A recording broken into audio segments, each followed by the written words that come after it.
સ્વાગત છે। આજે આપણે બનાવવાના છે મકાઈના ભજીયા। મકાઈની સીઝન ચાલી રહી છે તો મકાઈના ભજીયા ખૂબ જ ટેસ્ટી લાગે છે અને ખાવાની ખૂબ મજા આવે છે। તો ચાલો ઝડપથી રેસીપી જોઈએ। તમે મારી ચેનલને સબસ્ક્રાઇબ કરજો। તો મકાઈના ભજીયા બનાવવા માટે મેં આ એક મકાઈ લઈ લીધી છે।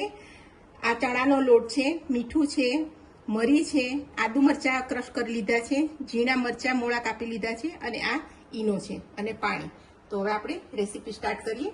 તો સૌથી પહેલા આપણે આ મકાઈને કાઢી લઈશું।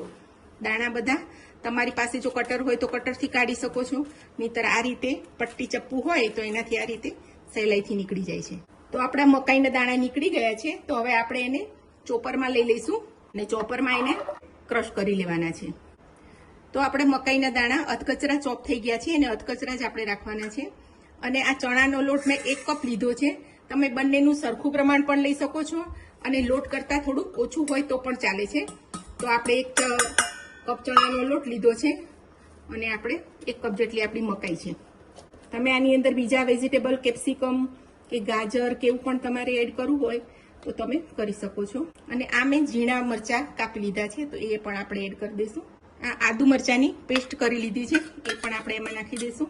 આમાં મરીનો ટેસ્ટ સારો લાગે છે તો આ નાની અડધી ચમચી આપણે મરી પાવડર નાખશું અને આ 1 ચમચી આપણે મીઠું નાખશું। તો બધું સારી રીતે મિક્સ કરી અને પાણી નાખીને આપણે ભજીયાનો લોટ તૈયાર કરવાનો છે।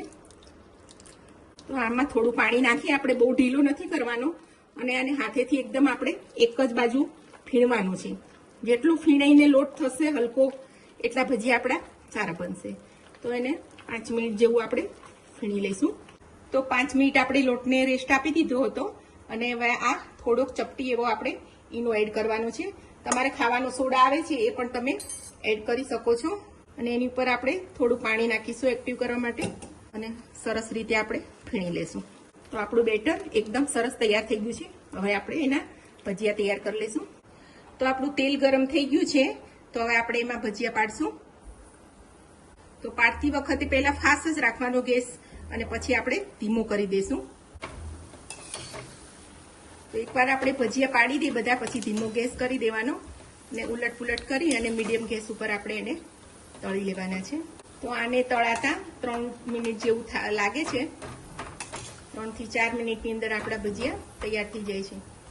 તો હવે એને આપણે આછા ગુલાબી કલર આવી ગયો છે તો હવે એને કાઢી લેશું।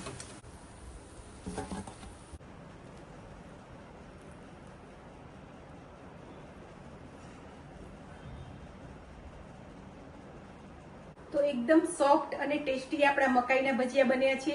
એની સાથે મેં દહીંમાં ખાંડ મીઠું મરચું નાખી અને મસાલા દહીં બનાવી દીધું છે। તો દહીં અને ભજીયા ખાવાની ખૂબ જ મજા આવે છે। આ રેસીપી તમે જરૂરથી ટ્રાય કરજો। મારી ચેનલને સબસ્ક્રાઇબ કરજો, લાઈક કરજો અને શેર કરજો।